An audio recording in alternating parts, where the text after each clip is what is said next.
दोस्तों इस वीडियो में हम सीखेंगे लुप्त बारंबारता ज्ञात करना। ये सारणी दी गई है और हमें यहाँ पर जो ऐप का मान है यानी कि जो ऐप का मान क्या होगा वो हमें मान ज्ञात करना है। इसी को बोलते हैं लुप्त बारंबारता। तो चलिए किस तरह से लुप्त बारंबारता का मान हम ज्ञात करते हैं इस वीडियो में हम सीखने वाले हैं। तो यहाँ पर आपको क्वेश्चन को एकदम सही से पढ़ना है कि यहाँ पर जो आपको पहले ही समांतर माध्य का मान दिया होगा। जैसे कि यहाँ पर अपने क्वेश्चन में देखा है कि समांतर माध्य 25 है, यानी कि हमें जो समांतर माध्य वो पहले ही दे रखा है। तो इस चीज़ को आपको ध्यान में रखना है। तो चलिए हम किस तरह से इसका हम ऐप का मान ज्ञात करेंगे। तो सबसे पहले हमें सारणी दी होगी और सारणी देने के बाद आपको सबसे पहले ज्ञात करना होगा मध्यमान। तो मध्यमान हम निकालते कैसे हैं, जो अगला कॉलम है इसमें लिख लेते हैं मध्यमान,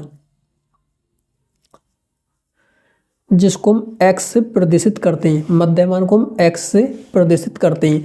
अब मध्यमान हम निकालते कैसे उसको समझिए। जैसे कि यहाँ पर हमें दे रखा वर्ग अंतराल 0 से 10 और 10 से 20, 20 से 30, 30 से 40, ये हमें दे रखा वर्ग अंतराल। तो हम वर्ग अंतराल की सहायता से ही मध्यमान ज्ञात करेंगे। कैसे, जैसे तो मध्यमान कैसे निकालें। जैसे कि यहाँ पर दे रखा है 0 से 10, ये हमारा वर्ग अंतराल दे रखा है 0 से 10, यानी कि वर्ग अंतराल है। जो इसमें पहली संख्या है 0, इसको बोलेंगे निम्न सीमा, और जो बाद वाली संख्या है 10, इसको बोलेंगे उच्च सीमा। अब मध्यमान निकालने का एक सूत्र होता है, उस सूत्र को मैं यहाँ पर लिख देता हूँ कि मध्यमान बराबर होता है निम्न सीमा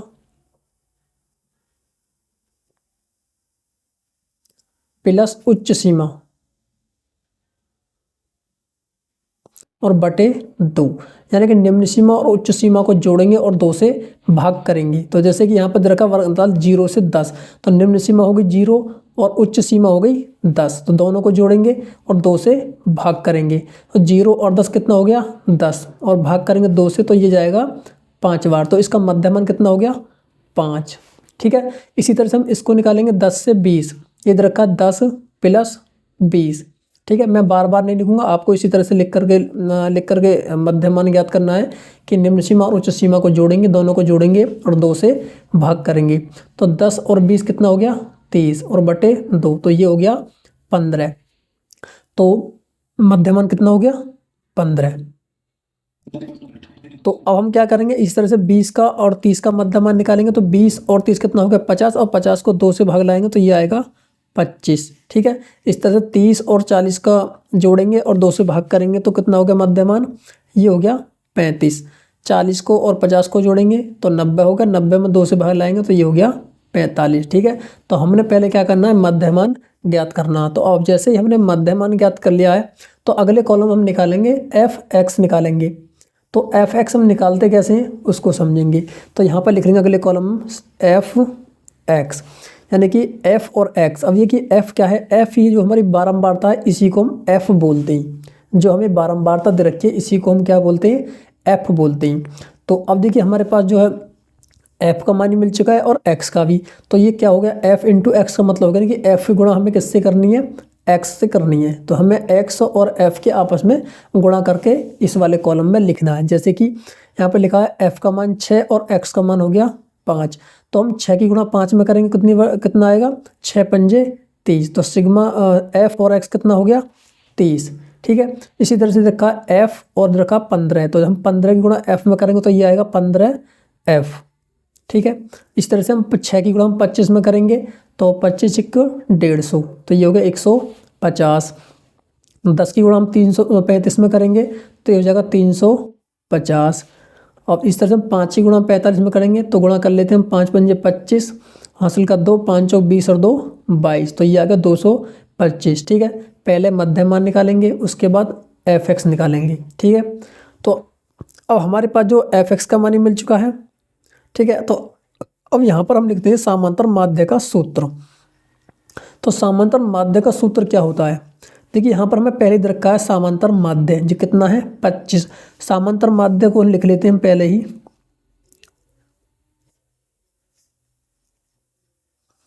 समांतर माध्य जिसको हम x बार से प्रदर्शित करते हैं, ये फॉर्मूला ये दे रखा पहले ही हमारा 25। तो समांतर माध्य ज्ञात करने का हम सूत्र को लिखते हैं, क्या होता है, जिसको हम x बार से प्रदर्शित करते हैं समांतर माध्य को। ठीक है, ये आपको लिखना ना पड़े इसलिए मैं पहले बता रहा हूँ कि समांतर माध्य को हम x बार से प्रदर्शित करते हैं। तो समांतर माध्य बराबर होता है सिग्मा f इंटू एक्स बटे सिग्मा f। ये हमारा सूत्र होता है समांतर माध्य ज्ञात करने का। इसी सूत्र की सहायता से हम जो है f का मान ज्ञात कर सकेंगे। तो किस तरह से, अब देखिए यहाँ पर देखा सिग्मा एफ एक्स, यानी कि सिग्मा का मतलब होता है योग, किसका योग, f इंटू एक्स का, यानी कि इस वाली पूरे कॉलम का योग। तो हम निकालेंगे कैसे, हम नीचे एक कॉलम बना देते हैं, फिर हम क्या इसका योग कर लेते हैं। तो यहाँ पर लिखेंगे सिग्मा f इंटू एक्स, अब इसका योग करेंगे और बराबर जो योग आएगा उसको हम यहाँ पर लिख लेंगे। तो इसका योग कितना आएगा, देखिए हम देखिए f 15 इसको मतलब लिखेंगे तो 30 और 150 कितना हो गया 180, और 180 में हमें क्या करना है कि 350 को जोड़ना है। तो जब हम जैसे 350 को जोड़ेंगे तो ये आएगा 530, और 530 में 225 को जोड़ेंगे तो ये हो गया 755। 755 प्लस 15f, ठीक है, ये जोड़ लिया। तो सिग्मा एफ एक्स बराबर कितना आ गया 755 प्लस 15f। अब नीचे दे रखा सिग्मा f, तो सिग्मा f का मतलब होगा जो बारंबार दे रखी है f, इन सभी का योग।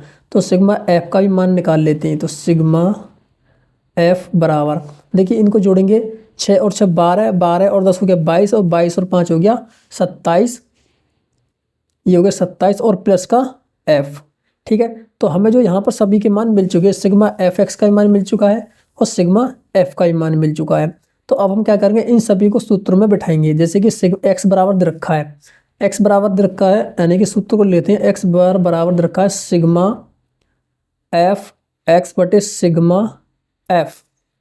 ठीक है, अब हमें एक्स बार का मान पहले ही दे रखा है 25, ये कोने पर देख सकते हैं आप, ये दे रखा है पहले से ही हमें 25। तो यहाँ पर लिखेंगे हम बराबर में 25 और बराबर सिग्मा एफ एक्स का मान कितना है 755 प्लस 15f, और बटे सिग्मा एफ का मान कितना है 27 प्लस f। ठीक है, अब हम इसको आगे हल करेंगे। आगे हल कैसे करेंगे, इसके नीचे मान लेंगे 1। अब इसको हम क्या करेंगे, कैंची की गुणा कर देंगे इस तरह से।